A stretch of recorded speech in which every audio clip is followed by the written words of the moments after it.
Dartmoor prison, isolated from the outside world by walls of granite.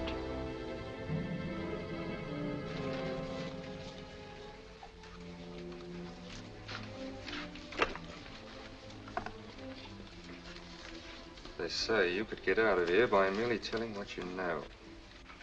You may or may not be another Scotland Yard bloke.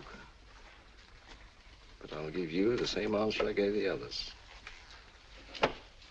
I still have 2 years, 8 months, and 6 days left in which to make musical boxes.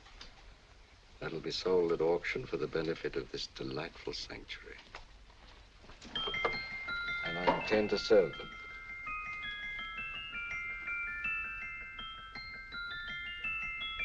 Move along. And now we come to the next object on our list, or I should say objects, because there are 3 of them. Now, ladies and gentlemen, these can be bought together or separately.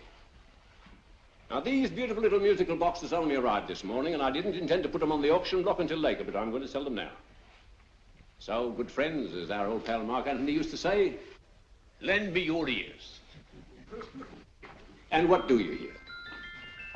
Right. The beautiful tinkle tinkle of a musical box. What a lovely trinket. What a beautiful gift. Created and made by loving hands. A thing of beauty and utility. I was going to start with £5. It's a bargain, £5. Do I see any hands? If there's a connoisseur in the house, will go £3 for it. £2. £1. 10 shillings. Thank you, sir. Ladies and gentlemen, 10 shillings is offered for a musical box you couldn't buy anywhere in London for less than £5. It'd be stealing to let it go for 10 shillings. Like taking milk from a baby. All right, we're selling for 10 shillings. 10 shillings, 10 shillings is offered, 10 shillings is offered, 10 shillings is offered. And anybody give me £1? Want to give me £1? Oh, won't someone give me £1? A pound, £1 is offered, £1 is offered, ladies and gentlemen, £1 is offered. It's against you, sir. Will you go to £2? We got to £2, sir. £2. £2 is offered. £2 is offered. Going once, twice, third and the last call. Sold to the gentleman for £2. Sorry, my dear. Now, ladies and gentlemen, comes the opportunity to purchase an exact duplicate of the beautiful little musical box just bought by this gentleman for the ridiculous low price of £2. Now, it's exactly the same. Exactly the same. Made with the same hands. You hear that? Isn't that lovely? That tinkle, tinkle, tinkle, tinkle. Sounds like Bow Bells to me, you know, with little angels pulling on the ropes, eh? Who'll give me £2 for it? Who's starting with £2? Will anybody start with £2? Oh, come, ladies and gentlemen. You know, from your enthusiasm, we might all be in Scotland instead of London. Please buy it for me, Daddy.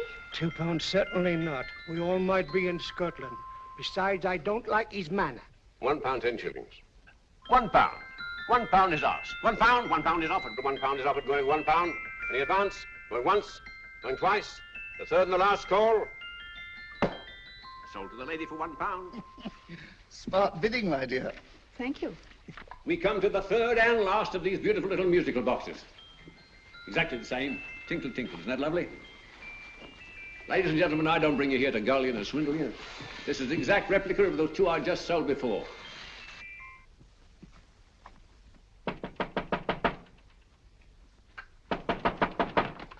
We're closed. But this is extremely important.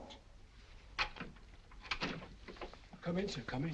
I'm sorry to disturb you, but I was unfortunately delayed from arriving in time to bid on certain articles which I was rather anxious to obtain. Oh, perhaps they weren't sold, sir.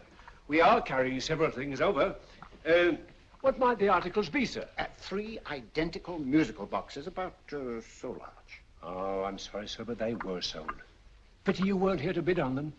They didn't bring anything like the real value. I'm most anxious to obtain them. I wonder if your records would show who the purchasers were. Oh, we don't usually give out that information, sir. For certain, shall we say, sentimental reasons, I'm most anxious to get in touch with the purchasers. I'd be willing to pay, shall we say, £5. Well, for certain sentimental reasons, sir, we'd be very happy to oblige. Alfred, today's sales. The 3 musical boxes. Musical boxes, oh. Ah, here we are. The first purchase for £2 from Mr. Julian Emery, 52 Portman Square. Write these addresses down, Alfred. Yes, sir. Second didn't leave any name. Oh, how unfortunate. I think she's a dealer. You see, they don't like us to know where the things are going. On account of the profits. You say the second purchaser was a woman. Can you give me a description of her? Oh, she was a young woman, fairly tall, slender, had a light complexion and dark hair, and she was wearing A grey suit, don't you remember? That's right. She probably runs a gift shop. She paid £1. You say she comes here fairly frequently? No, I didn't say so. But she does, sir. Like as not, she'll come in on Thursday. We have sales on Mondays and Thursdays. Oh. And the third box? The third, Mr. William Kilgore, 143B Hampton Way. For 10 shillings. Quite a drop from £2. Mr. Kilgore was a Scotchman. Oh. Thank you. You've been most helpful. Oh, thank you, sir. And any time you're passing, drop in. We always have lovely things for sale. Our card, sir? Thank you. I'll be back Thursday.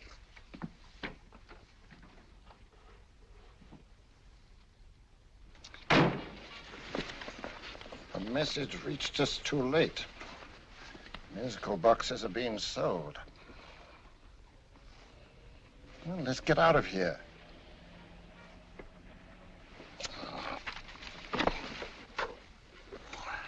Someday you'll go too far.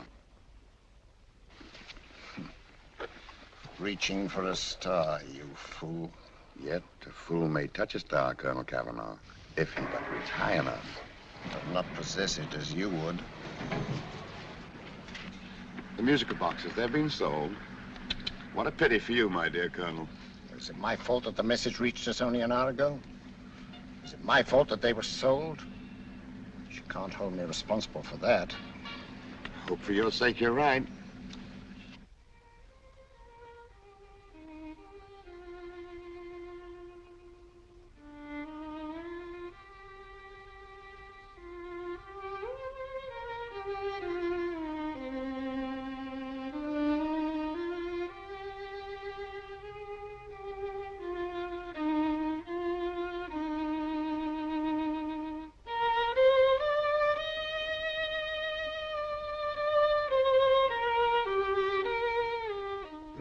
Upon you tonight at 7:45, a gentleman who desires to consult you upon a matter of the very deepest moment. Remember that letter, Holmes? It was written over 2 years ago. An interesting case, devilishly interesting. Irene Adler. What a striking-looking woman from the brief glance I had of her. Seems only yesterday. What charm. What poise, and what a mind. Sharp enough and brilliant enough to outwit the great Sherlock Holmes himself. I take it the new issue of the Strand magazine is out, containing another of your slightly lurid tales. It is indeed. And what do you call this one? I call it A Scandal in Bohemia. Not a bad title, eh? If you must record my exploits, I do wish you'd put less emphasis on the melodramatic and more on the intellectual issues involved. More on the what do you mean by that? Well, I do hope you've given the woman a soul. She had one, you know. By the woman, I suppose you mean Irene Adler. Yes. I shall always remember her as the woman.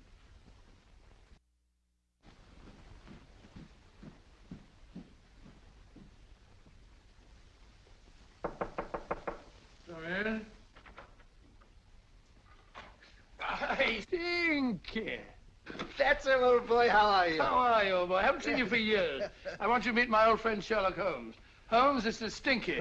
In other words, Julian Emery. How do you do, Mr. Emery? Watson has often spoken of you. Oh, has he? Yes, we were at school together. Yes, more years ago than I care to remember, but you didn't come in here just to remind me of that. No, I just happened to be in the neighborhood and saw your lights burning, so I took the liberty of looking you up. Still writing your mystery stuff? Yes, there's a new one out this week. Good, I never miss them. Oh, good, thanks. I say that bandage makes you look very interesting. Still poking your nose into other people's business as usual? Who hit you?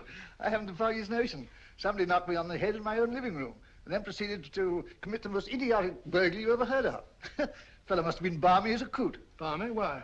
Come sit down, old boy. Would you like a cup of tea? Huh? Oh, all right. I'll go and tell Mrs. Hudson about it. Yeah. Why do you say the robbery was idiotic, Mr. Emery? Oh, simply from the fact that with about £5,000 worth of musical boxes in my living room, the thief, who I caught in the act, made off with one that isn't even worth £5. I gather you're a collector of musical boxes. Yes, I am indeed. Some of them are very beautiful, but not the one that was stolen. The thief evidently grabbed the first thing that came to his hand when he heard me coming into the room. Still, it's rather odd, isn't it, that having disposed of you, he didn't pick up something more valuable. Was there anything unusual about the stolen box? No, nothing at all. No, I picked it up in the south of France, several years ago. You say you have many valuable music boxes, and yet the thief made off with one that isn't worth £5. Sounds like rather an intriguing little problem. Yes, well, I take it that he was just an ordinary petty thief and didn't know the value. That is a possible explanation, and yet I venture to say that the average petty thief has a more extensive knowledge of the value of objets d'art than the average collector. Well, anyway, that's Scotland Yard's theory. They didn't get very excited about it. That's consistent anyway. I wonder if I might see your collection, Mr. Emery. Oh, of course you could, yes. Nothing a collector likes more than showing off his trophies. When will it suit you? No time like the present. Good. My place is just round in Portman Square. Shall we? Yes, right. Hello? Where are you going? Stinky hasn't had his tea yet. Oh, I'm sorry. We're going round to my place, where I'm going to give you something better than tea. Now, this one was made for Louis XV, and is one of the very few still in existence from that period. And a particularly fine specimen at that. Charming, isn't it? Quite. It all sounded to me like a lot of mice running about on a tin roof. I'm afraid you have no ear for music, Watson. Give me a good old band playing a rousing march. You have all your silly little tweets.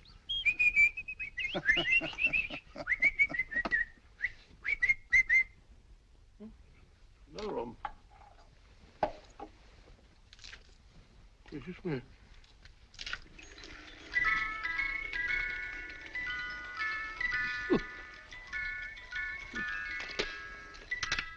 Stupid thing. Singing rabbit. What would you say offhand is the value of a box like that, Mr. Emery? Well, it's hard to say offhand, but I think we'll bring about £500 or £600 today.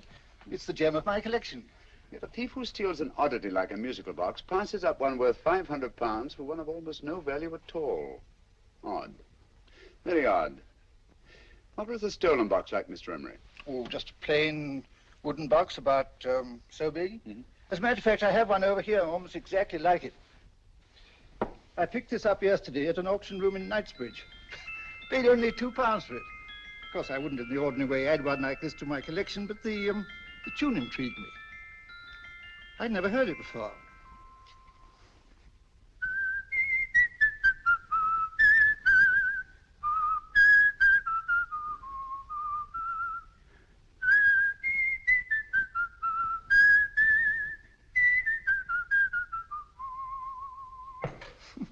You have a remarkable ear for music, Holmes. Rather an unusual melody. Sit down, will you? Thanks. You say you bought that box at an auction sale yesterday? Yes, the Gaylord auction rooms in Knightsbridge. Run by old, what's his name? Crabtree. Handsome man. At what time was the robbery committed? Oh, about 3 o'clock this morning.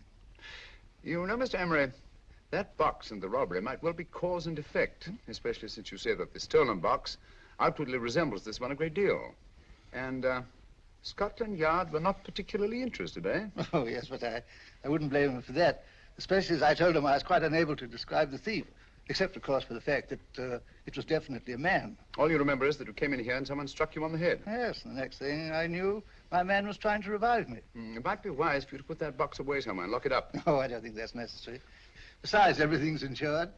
Well, at least if any further attempts at robbery are made, I'd suggest that you call the police, rather than running into any personal danger. Oh, come, Holmes, aren't you being a bit of an alarmist? Possibly. Well, Mr. Gray, with old Stinky, seems to me you are making rather a mountain out of a molehill. Molehill is the word, old boy, and it's time you were in bed. Thanks so much for letting us see your place. Well, it's been glad meeting you. Holmes, I can't understand why you were so mysterious. Seems to me the petty thief explanation was the only sensible one. Really? Yes, I can't see how you can believe it was anything else. I didn't say I believed it to be anything else. The petty thief theory is the obvious one, I grant you. However, it's often a mistake to accept something as true merely because it's obvious. The truth is only arrived at by the painstaking process of eliminating the untrue. We are not able to do that in this case without further data. Rubbish, you're pulling my leg. You're trying to turn a tuppenny halfpenny robbery into an international plot. No, I'm not. I just hope that your friend Stinky is a little more cautious in the future, just in case.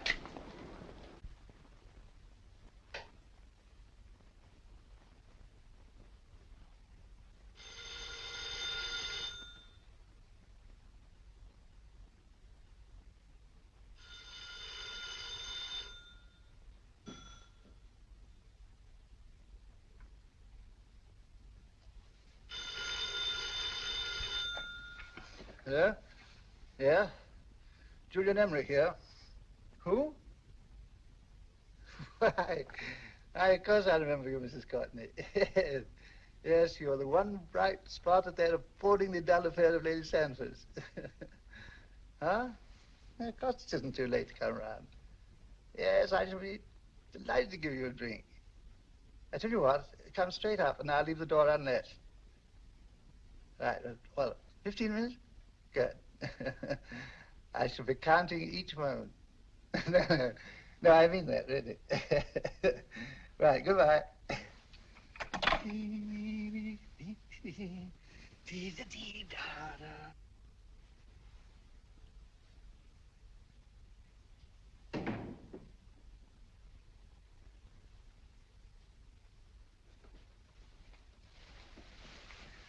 Boo! Oh, you startled me. Did I? Yes. Must be the pixie in me. I know I shouldn't have called you so late, but I was at a party just around the corner, and I remembered your invitation to see your collection of musical boxes. My dear Mrs. Courtney, pleasure is all the greater for being so unexpected. My friends call me Hilda. Thanks. Mine call me Stinky. Stinky, how quaint. Oh, what a perfectly wonderful collection of musical boxes. You know, when you told me you had a collection, I had no idea it was so attractive. Yes. They appeal to the ear as well as to the eye. Oh, what a plain little one. Why, it looks just like a country cousin amid all this grandeur. No. You mustn't underestimate the country cousin. Only last night a burglar broke in here, and with all these to choose from, went off with one very much like it. Really? Yes, I don't mind the loss of the box so much, but I do resent this crack on the skull. But it makes you look so interesting. Oh, do you think so? Uh-huh. It's funny, that's what old Fatso said. Fatso? I mean, Dr. Watson. He was here this evening with a friend, a Mr. Holmes. He's interested in my collection, too. Sherlock Holmes? Yes. Do you know him? I've heard of him. Yes, he seems to think I'm in some sort of danger. What a haunting tune. It takes me right back to my childhood. Really? Do you know, it's odd that you should be interested in that particular musical box. Odd? Why? Because Mr. Holmes is also interested in it. He may have been more interested in the tune than in the box. My dear, yes, that's right. I remember now. He whistled it note for note, having heard it only once. Really? He must be a remarkable man. Bit of an alarmist, if you ask me. Don't you believe in warnings? Of course not. Who'd want a box like that? I would. You're not serious. Oh, but I am. Well, you put me in a very awkward position. I'm a collector, you know. And the collector buys but never sells. But if the price were high enough... The price has nothing to do with it. It's the principle of the thing. Yes, well, we haven't had our drink. No, thanks. I must be getting along. Must you really? I'm afraid so. You're not walking out on me, are you? My reputation. Stinky. I say, you know, you are an attractive woman. Thanks.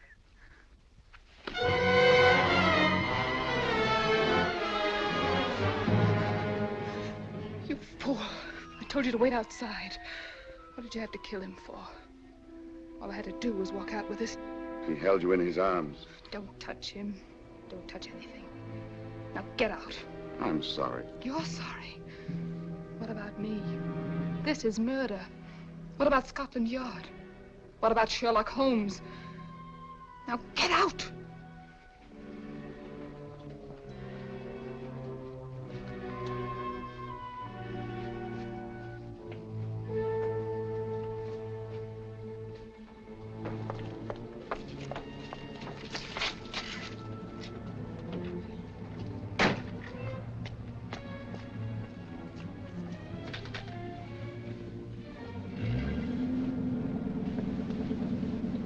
Did you get it? Good. Did you have any trouble with him? Just a matter of murder. Ah, Mr. Holmes. Hopkins. Thanks for coming so promptly. Inspector Lestrade suggested that I call through to you. Mr. Emery was the client of Mr. Holmes, Inspector. Indeed. You didn't mention that when I telephoned you, Mr. Holmes. Well, not exactly a client, Inspector. Sergeant Thompson? He was killed between the hours of 11 and 2 o'clock this morning, Mr. Holmes. Must have been someone he knew, someone of whom he had no suspicion. Poor old Stinky. It's all my fault. I should have prevented this. Well, it's no time to start talking about that now, Doctor. Apparently it's gone. That's the second attempt on the musical box that Emery bought at the auction sale. And this time it was successful. But that box was only worth £2. It was worth a man's life, Watson. I think we'd better pay a visit to Gaylord's auction room and that fellow Crabtree. Inspector, may I suggest that you make a complete search of this flat for a small, plain, musical box about that size? Thank you. Come on, Watson. You say the first box went to Mr. Julian Emery. The second to Mr. Kilgore, 143B Hampton Way. And the third to the unidentified young lady who presumably has a shop and lives near Golders Green. That's right, Mr. Holmes.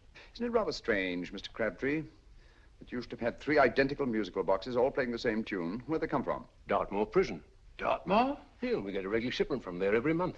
The inmates manufacture them. Well, they make all kinds of things, you know, pipe racks, waste paper baskets, musical boxes. Did you happen to notice if anyone showed any particular interest during the auction in the purchasers of these 3 boxes?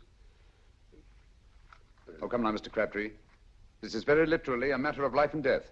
Well, since you put it that way, Mr. Holmes, there was a gentleman came in here about an hour after closing time, and he was in an awful state, he was. He gave me £5 to tell him where the boxes had gone to. He said they had a sentimental value for him, sir. Expensive sentiment. Can you describe him? He was tall, distinguished looking, and he had grey hair and a moustache. He was quite a gentleman, sir. What was his reaction when you were unable to supply him with the address of the young lady who owned the shop?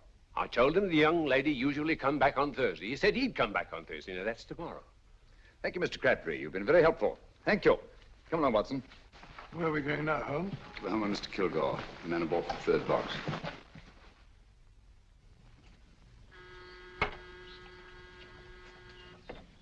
But hang it all, Holmes, how do you know those other 2 musical boxes are of any importance? I don't, but I certainly have no intention of waiting until the owners are murdered to find out.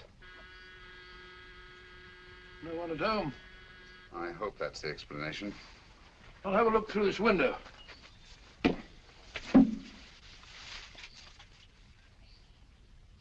Doesn't seem to be anyone there. The whole place seems deserted as far as I can see. Yes. Mr. and Mrs. Kilgore at home? No. When do you expect them?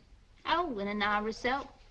There's no use your hanging about. They don't buy nothing from peddlers. Peddlers? My good woman, this is Mr. Sherlock Holmes. Sherlock Holmes? Oh, go on. Do you mind if we come in and wait? My business is rather urgent. Well, I've got to go out and do my shopping. And I don't know as Mrs. Kilgore'd like any strangers nosing about. Quite all right, I assure you. Well, I've got to be off.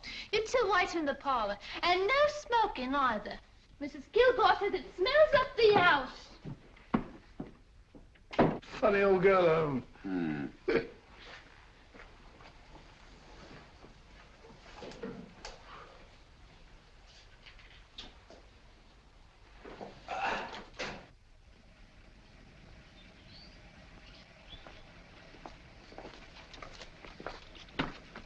Park Lane.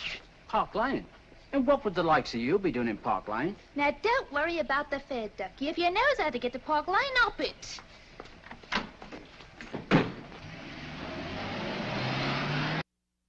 You know, Holmes, I've been thinking. There must have been something hidden in that box of old Stinky's. Stolen jewelry, possibly. What's up, Holmes? Listen. What's just the steam in the water pipes?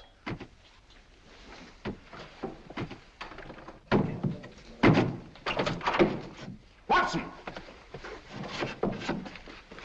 Great Scott! Come on, Holmes. Get on the chair here. It's all right, my dear. There. Now, don't worry. It's all over. There you are, dear. Don't cry anymore. She tied me up and shut me in the cupboard. I know. She won't come back. Did you show her your new musical box? Yes, she said she wanted to hear it play, and as soon as I showed it to her, she grabbed hold of No, it. I know. Now, don't worry. We'll buy you a new musical box. Yes, my dear, the best one in London. Watson. Oh, what a fool I've been. What do you mean, Holmes? She took the musical box out of this house in that market basket, right under our very noses. Why could the Kilgore charwoman want to take the music box? She isn't the Kilgore charwoman. She's a consummate actress. An extremely clever, unscrupulous woman who will stop at nothing. Take care of the child, will you, Wolfella, till our parents get back. Explain everything to them. Of course I will. But, Holmes, where are you going? Somewhere, somehow, I must get to the young lady who bought that third musical box before our opponents find her. I only hope that I won't be too late.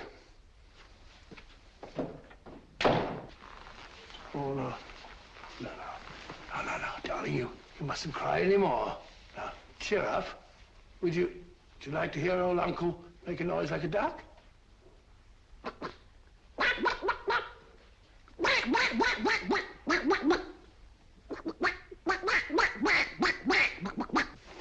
Oh, sorry?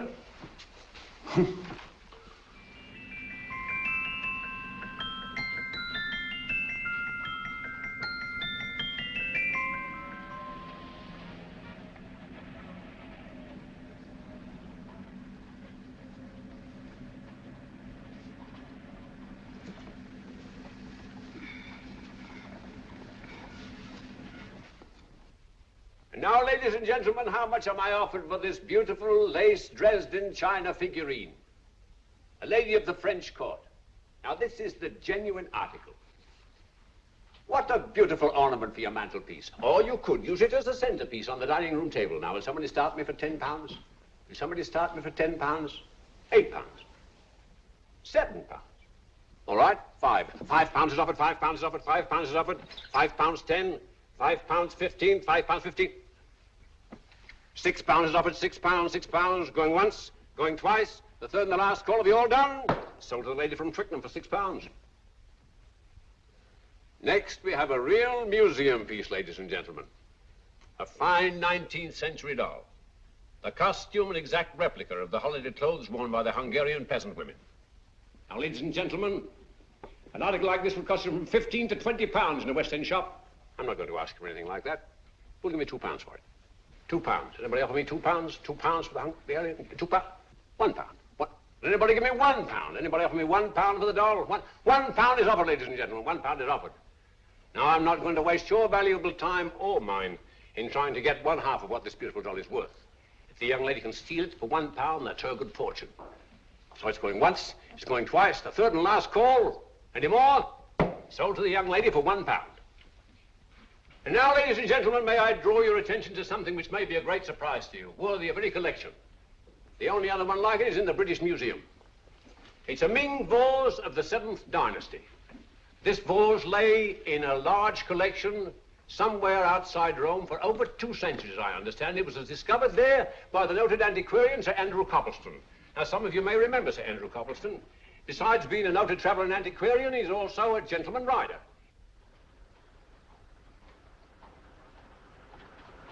The girl with the parcel in her hands, that's her. Are you sure that's the girl? Well, she fits perfectly the auctioneer's description. Follow her, Hamid.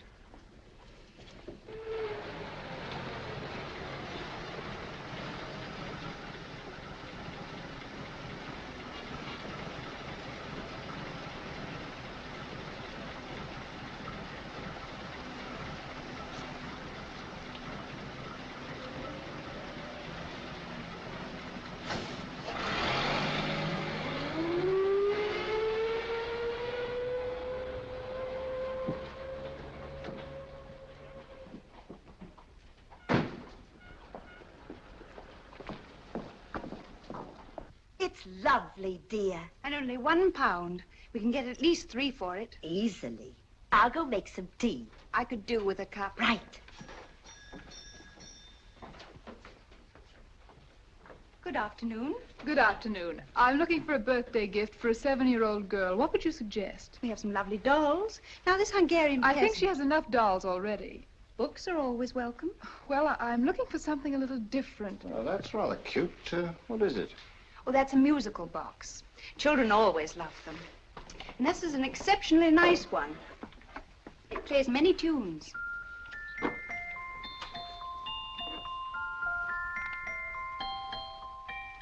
Have you any others? Yes. If you'll just step this way. I have only 2 left.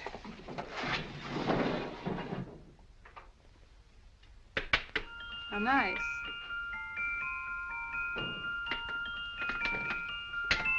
Are you sure this is all you have? I'm sorry.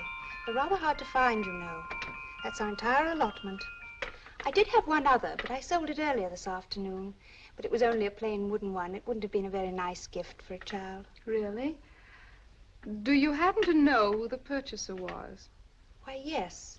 He left his card, just in case anyone should inquire for him.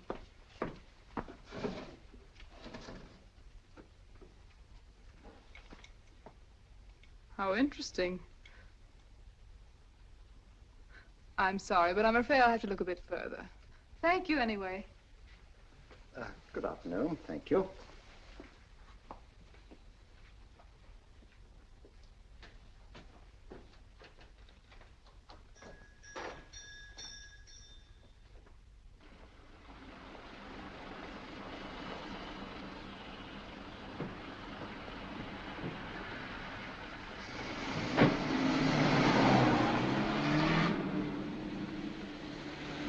Heavy!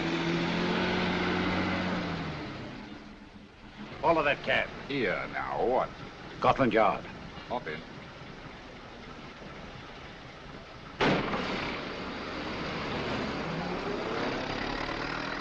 Sherlock Holmes. I might have known. We thought we were the hunters, instead of which we're the hunted. We've been fools. We played right into his hands. Of course. He's had us followed. Don't look. The man in front of the toy shop. Hamid, turn sharp right at the next corner and again at the next.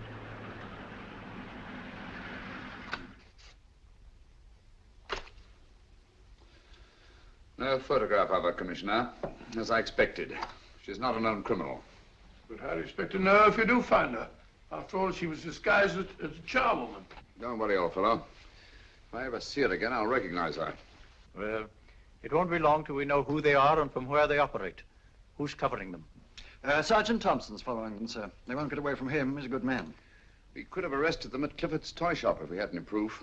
But we know that they killed Emery. Proof, my dear fellow. We must have proof.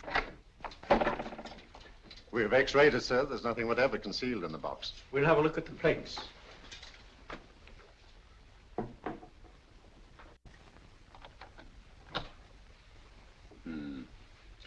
There must be some clue. And it's probably so obvious that we've all overlooked it. Seems to me we're up against a bunch of lunatics. Not lunatics, my dear fellow. Extremely astute, cold-blooded murderers. What can these little musical boxes have in them that's so important? Don't forget they were made in Dartmoor prison. You can smuggle stuff into prison, but not out. Do you want us to break the box apart, sir, to see if there's anything the x-ray hasn't caught? No, not yet. Do you mind if I take it? Certainly. Thanks.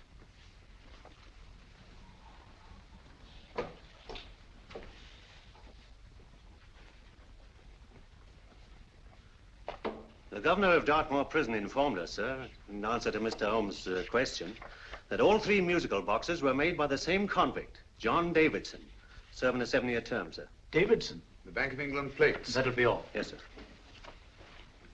Now we're getting somewhere. Wait a minute. How did you know about the plates, Mr. Holmes? I'm a student of crime, Inspector. I make it my business to know about such things. And when the name of Davidson was mentioned... Well, who is this fellow Davidson?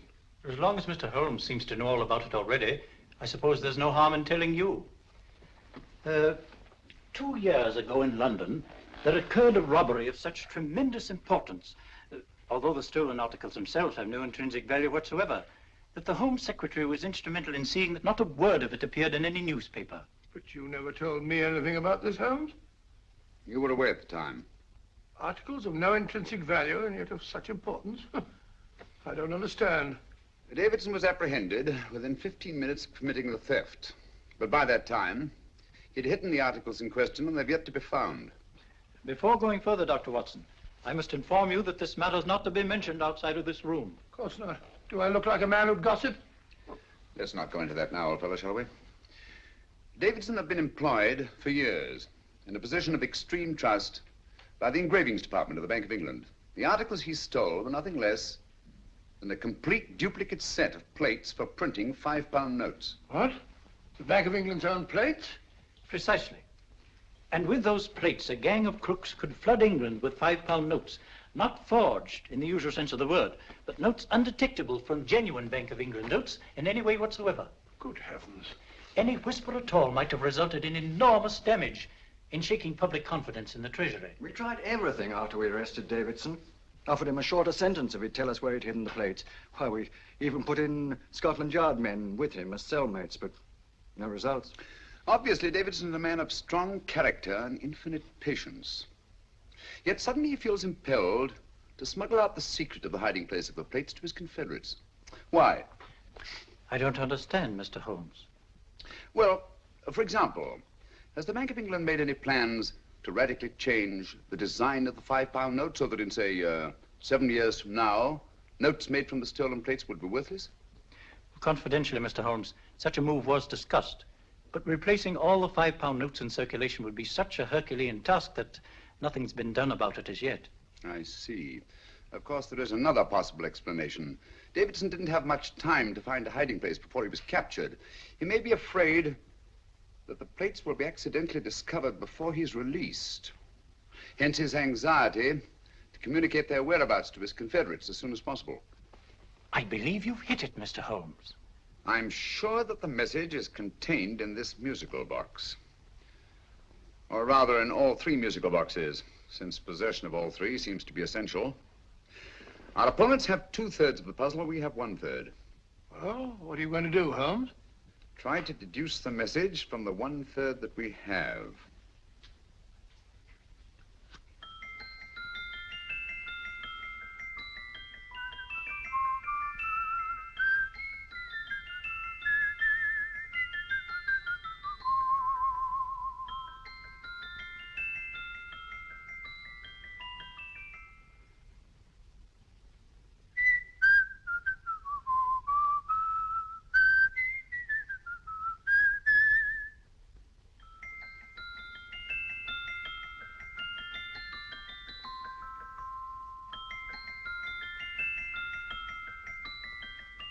It's the same tune as the one played by Emery's musical box.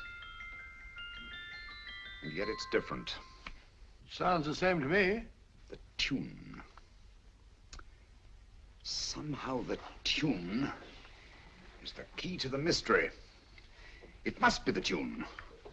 Otherwise, why use 3 musical boxes to convey the message? Why not collar boxes or shoe boxes? Yes? It's for you, Inspector. Oh, thank you, sir. Inspector Hopkins speaking. What? Where? Golders Green Station reports they've just found Sergeant Thompson's body. From the tire marks on his clothes, he was apparently run over by a taxi. What an unfortunate accident. Not an accident, my dear fellow. I'm afraid it's murder.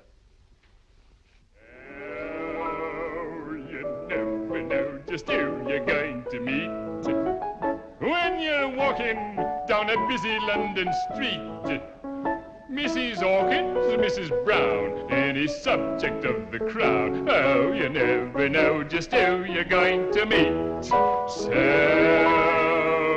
you better hold your topper in your hand, just in case you meet a lady on the Strand.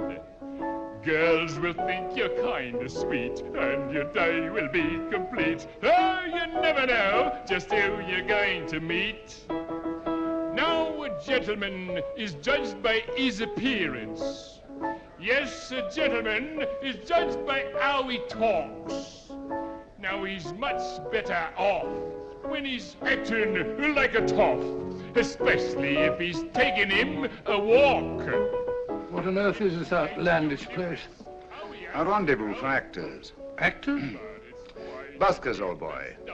You've seen them 1,000 times. Actors who entertain the queues, waiting outside theaters. Who you're going to meet when you're walking down a busy London street. So you better wear your best velvet pies to look your best, 'cause you never know just who you're going to meet. So you better keep your manners right in view, just in case a lady gives a how'd you do. Keep your trousers in a pleat, shine your shoes and keep them neat, 'cause you never know just who you're going to meet. Blimey. Mr. Holmes. How are you, Joe? Never met him. And yourself? Fine, thank you. I want you to meet a friend of mine, Dr. Watson, Joe Sisto. Oh, well, any friend of Mr. Holmes is a friend of mine. Hi, Joe. He did me a good turn once that I'll never forget. Yes, I cleared Joe of a most unpleasant charge. Murder, no less. Oh, really? By proving to the satisfaction of the police that he was busy at the time blowing open someone's safe. That's right, Governor. Good gracious me. Joe, now you can help me. Come on, buzz off, buzz off. Come on, up it, up it. Can't a gentleman have some peace and quiet around here? And you too. There you are, Mr. Holmes. Now we can have some peace and quiet around here. Thank you, Joe. There's £5 in this for you. Well, I wouldn't want to take it on myself, sir, but I can get somebody to do it for you for half of that. You don't know what the job is yet. For £5? Murder, ain't it? What? No, Joe, not murder, just music. I want you to identify a song for me. Oh, there ain't a song that's been written that I don't know. That's why I came to you. Of course, the violin is more my instrument, but, oh, well, here we go. Now, listen to this, Joe.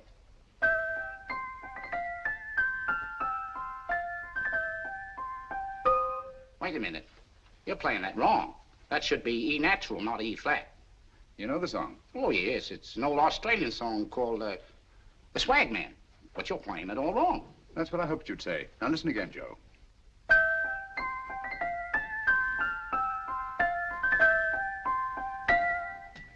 That's the same tune, all right, but you're making different mistakes than you did the first time. No, not mistakes, Joe. Call them variations. Here, play the song for me, will you, the way it's written.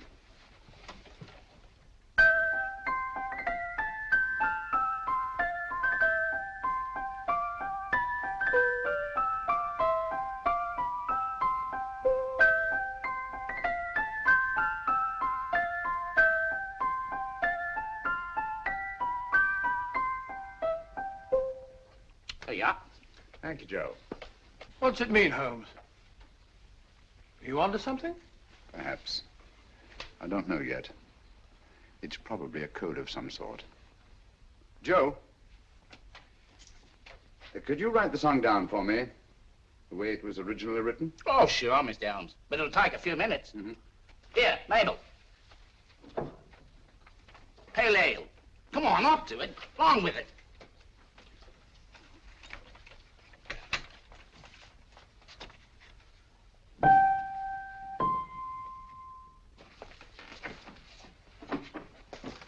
Well, obviously it isn't the lyrics. No combination of those words made any sense at all. The variations in the way Emery's musical box played the tune are different from the variations in the one we have. You sure? Quite. You see, I took the trouble to memorize the tune as played by Emery's box that night we were with him in his flat. Holmes, you amaze me. Elementary, my dear fellow. One of the first principles in solving crime is never to disregard anything, no matter how trivial. But why were 3 boxes? Why not 1?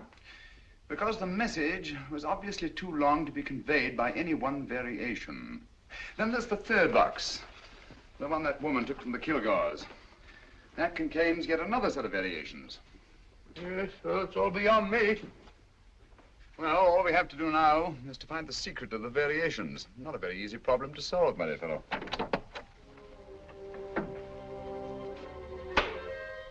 Hello. What's up? We've had company.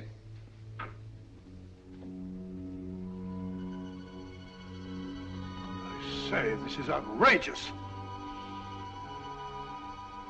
Ask Mrs. Hudson to come in here, will you? Right.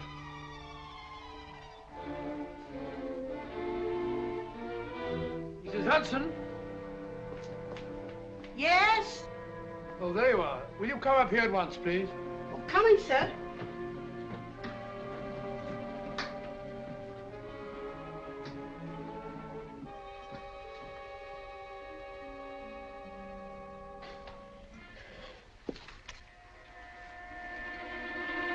Mercy me, Mr. Holmes.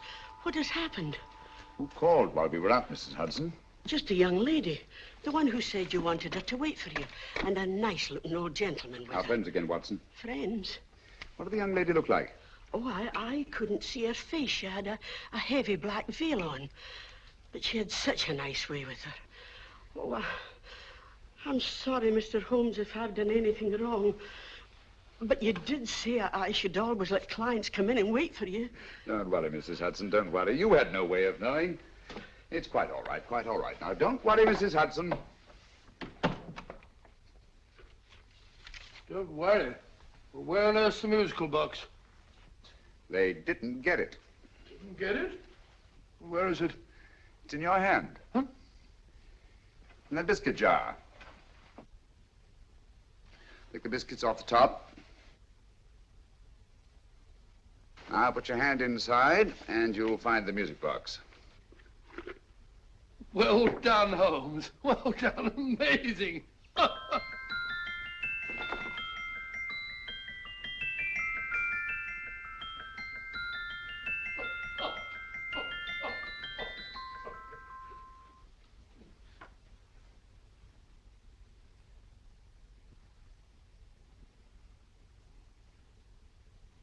Phew. Nice fresh smell. Like a pub after closing time.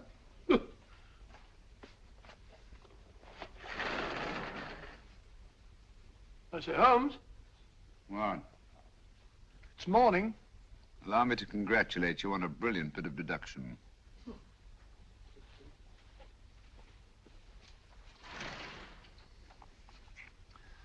It's not a transposition, not a polygraph transposition, not a trigraph, nor any known form of decoding. How about the Morse code? Have you tried that? Yes, at about 3 o'clock this morning. I'm sorry, old man. I was only trying to help.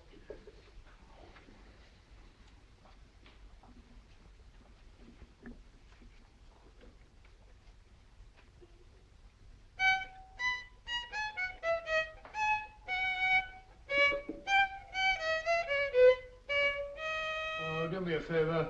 Not again. Must have heard that thing 1,000 times. Kept me awake all night.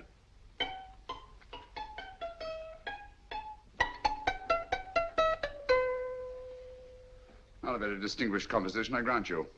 You know perfectly well I don't know one tune from the other.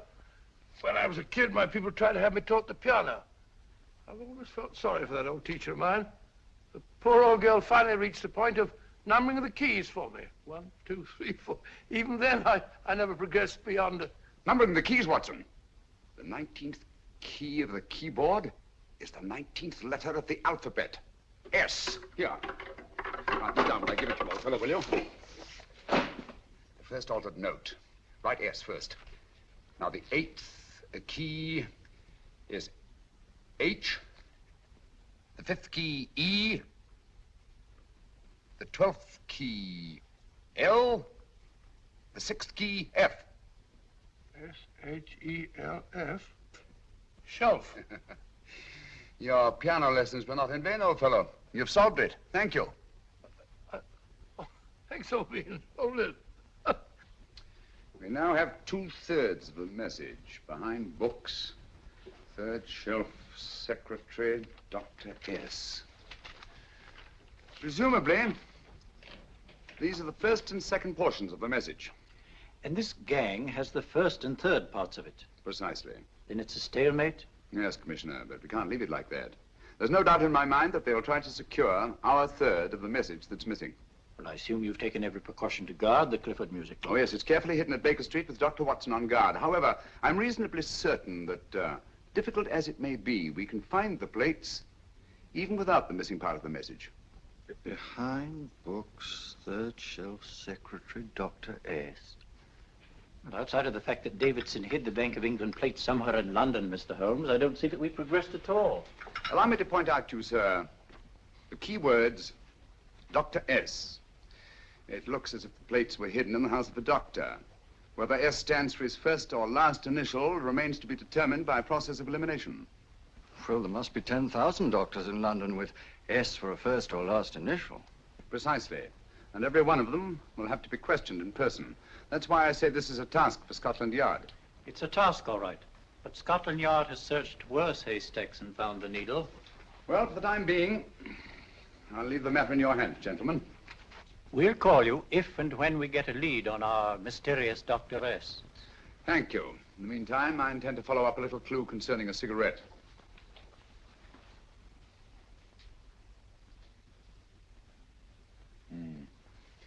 You're certain of the identification of the tobacco? Absolutely. I have made up this special blend for only 3 customers. It is almost pure Egyptian, with admixture of latakia for added body, and a pinch of perique.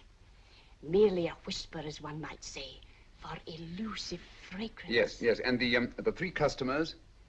Major Wilson in Bombay, India. Mrs. Catherine Leamington Smith in Ireland. Yes, and the 3rd? Mrs. Hilda Courtney of Park Mansions, Bryanston Square. Thank you. Thank you very much. You've been most helpful. It is a pleasure to have been of service, Mr. Holmes.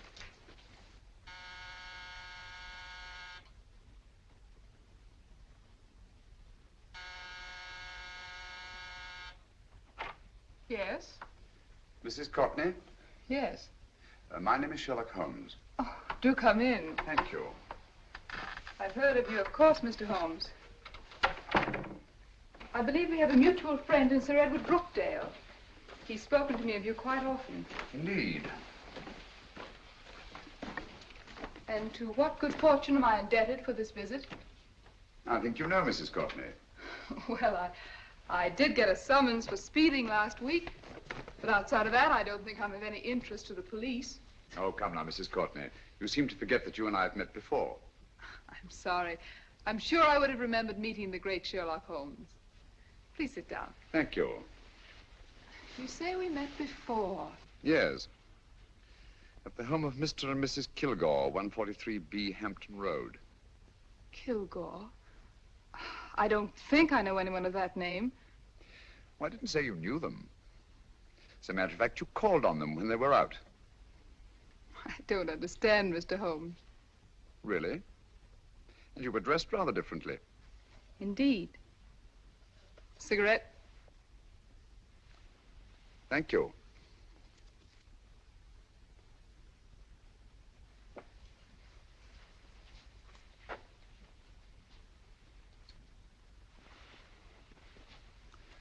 Thank you. You know, Mrs. Courtney, people generally forget, in assuming a disguise, that the shape of the ear is an almost infallible means of recognition and identification to the trained eye. Evidently, you've mistaken me for someone else. Oh, no, not at all. Though naturally, I expected your denial. But when you paid your visit to my rooms at Baker Street, you carelessly left behind another identification. They're, identical, aren't they? Yes, I must admit they are. You see, Mr. Holmes, to catch one as clever as you, I had to use a very special lure. I knew you'd be unable to resist the bait of my cigarette, having read with great interest your monograph on the ashes of 140 different varieties of tobacco. I should advise you not to move, Mr. Holmes. I must congratulate you on your ingenuity, Mrs. Courtney. It was indeed a brilliantly designed trap. Thank you, Mr. Holmes. Praise from a master is indeed gratifying. I shall always cherish the memory of your flattering words. Memory? Precisely. I'm afraid these gentlemen have a most regrettable task to perform. Unless, of course, you care to turn over the missing musical box with your pledge to take no action against us in the future. I'm afraid that will be impossible. I thought that would be your answer. Hamid! Careful! Careful. There's no need to be unnecessarily rough with our distinguished guest. You realize, Mr. Holmes, that your demise will not take place here. The corpus delicti, you know. Well, naturally. Shall we go? It's so fearfully awkward having a dead body lying about. Don't you agree, Mr. Holmes? Another dead body shouldn't weigh too heavily on your conscience, Mrs. Courtney.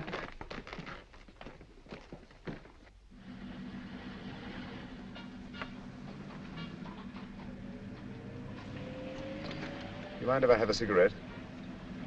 I don't see why not.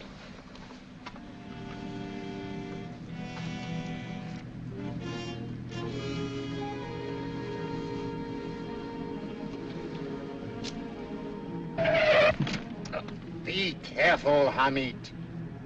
It's the brakes, they bind. Thank you, Colonel Cavanaugh. It's very considerate of you.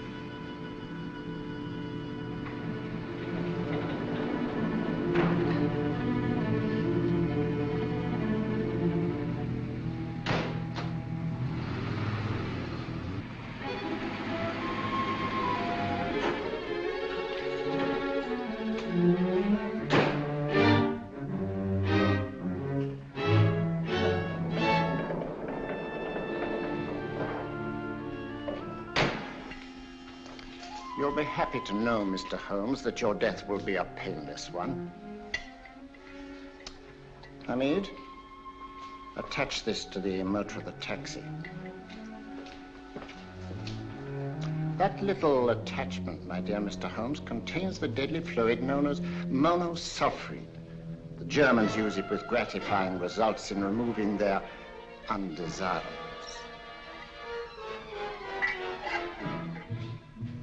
Start the motor.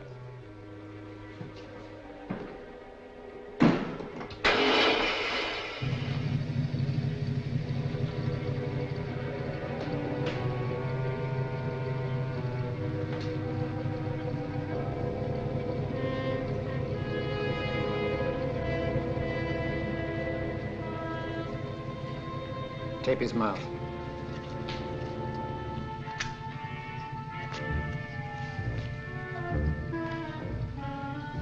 Now, up with him, Hamid.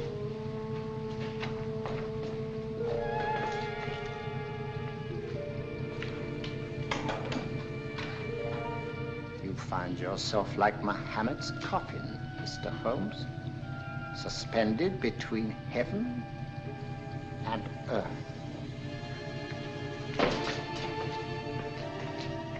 Plenty of fuel in the tank? Good.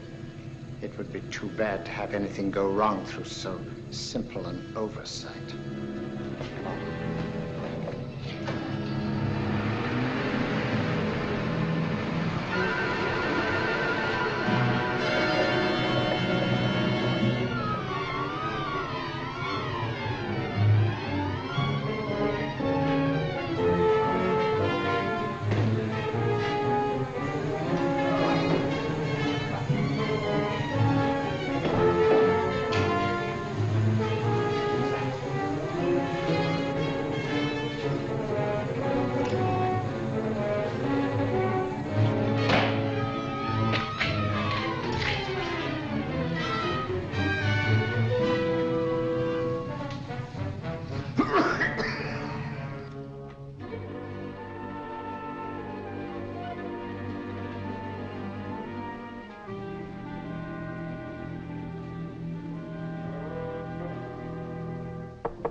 Yeah?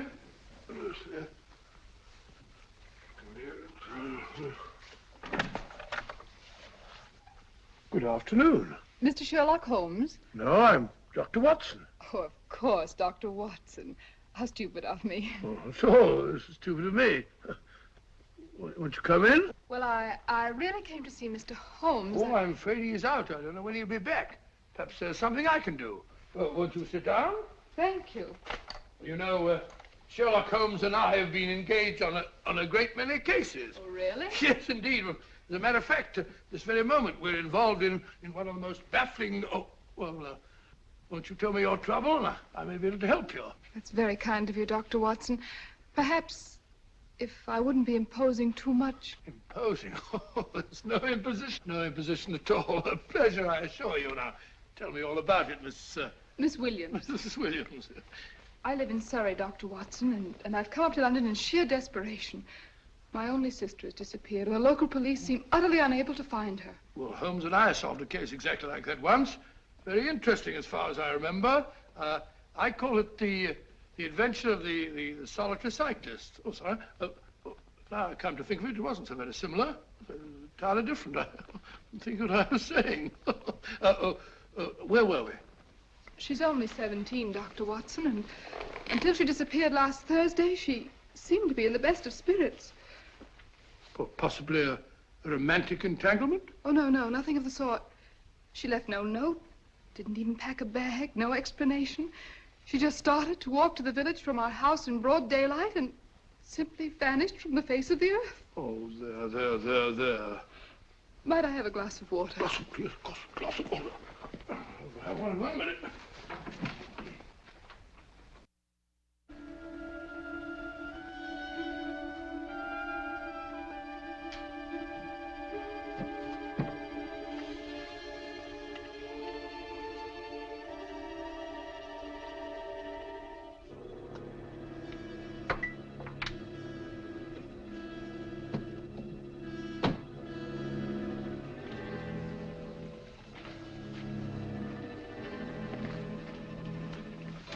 There you are, my dear. Thank you, Dr. Watson. No, you're not to cry anymore. You must pull yourself together. Oh, I feel much better already knowing that you're going to help me. Oh, Dr. Watson, look! Good heavens!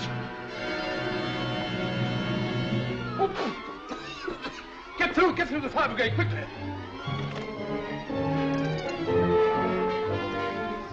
Haven't you a fire extinguisher? By George, we have in the kitchen.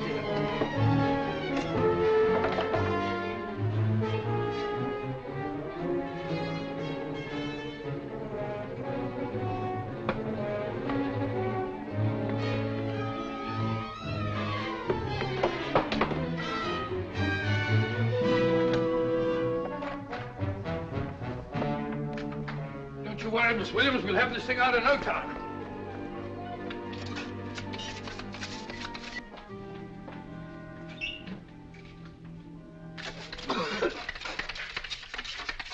That's got it. Get some air. Yeah, you see, there was no need for the fire brigade after all. I hope you weren't too frightened, Miss Williams. Oh, gone. That's the trouble with women. They always lose their heads in an emergency. Well...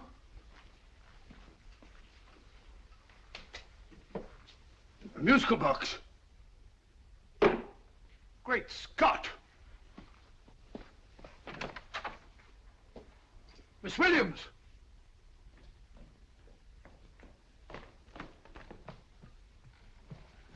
Well? Good. And Holmes? By now, Mr. Holmes has no doubt exchanged his violin for a harp. Always assuming that heaven is his destination. Yeah. And now that we have the missing musical box.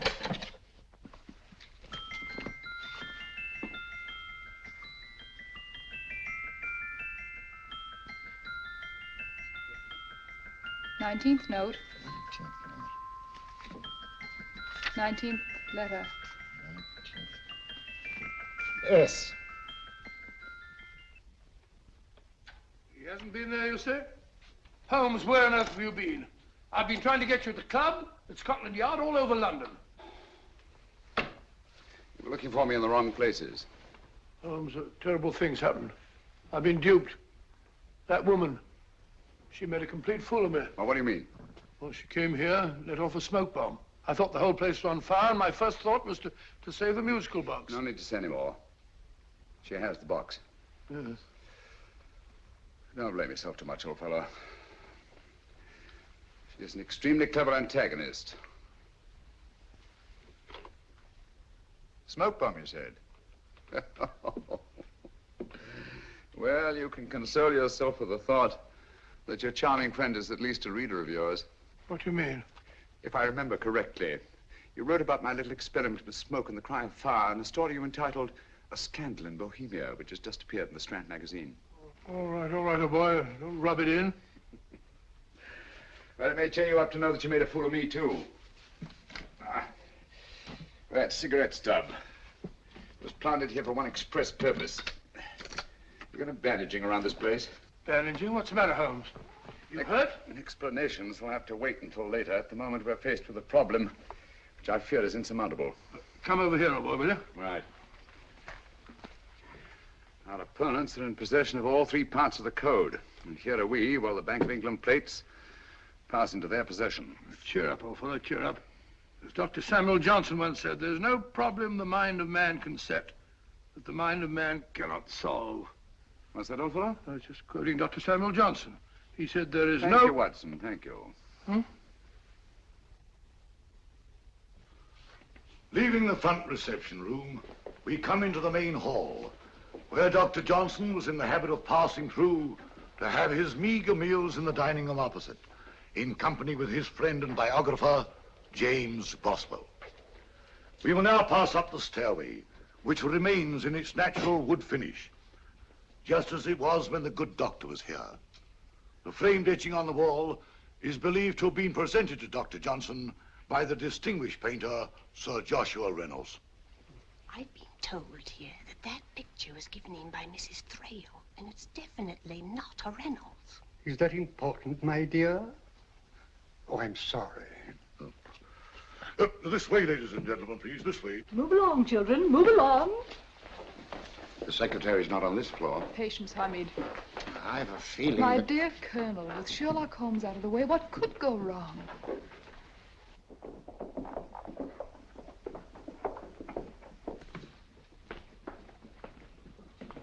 And here we have the Garrett Library, in which Dr. Johnson wrote his famous dictionary, and in which you will see also many of the great man's books and other items of interest.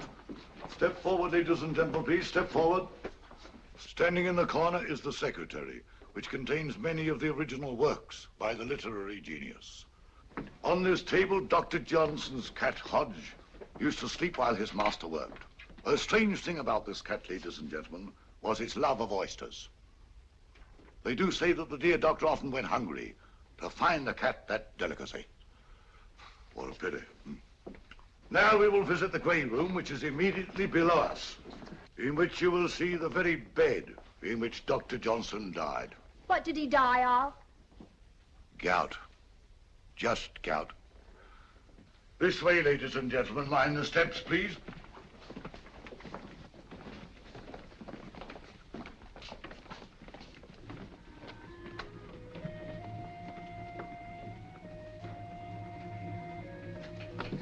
Your keys.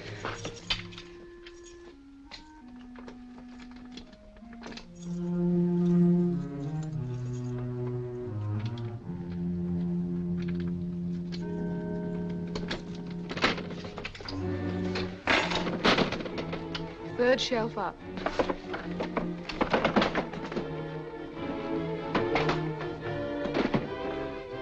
The knife.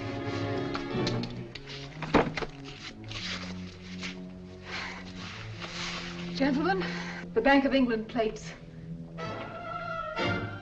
Well, Mrs. Courtney, so we meet again. No, I shouldn't do that if I were you, Colonel Cavanaugh. I must congratulate you, Mr. Holmes. You're far more clever than I thought. Thank you, Mrs. Courtney. Praise from you is indeed gratifying. I shall always cherish the memory of your flattering words. Memory? Oh, thank you. And now I have a most regrettable task to perform.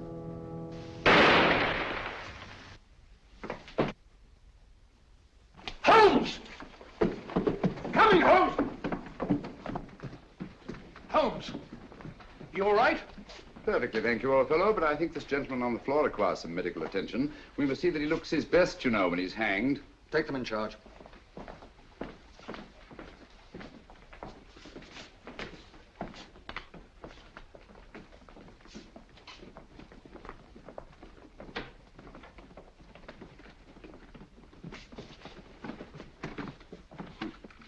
A brilliant antagonist. It's a pity her talents were so misdirected. Will you see that these plates are returned to the Bank of England, Inspector? I still don't understand how you solved it, Mr. Holmes. It's entirely due to Dr. Watson. He gave me the clue when he mentioned Dr. Samuel Johnson. Well, congratulations, Doctor. Oh, thank you, Inspector. I don't think I'd have done it entirely without Mr. Holmes's help, you know.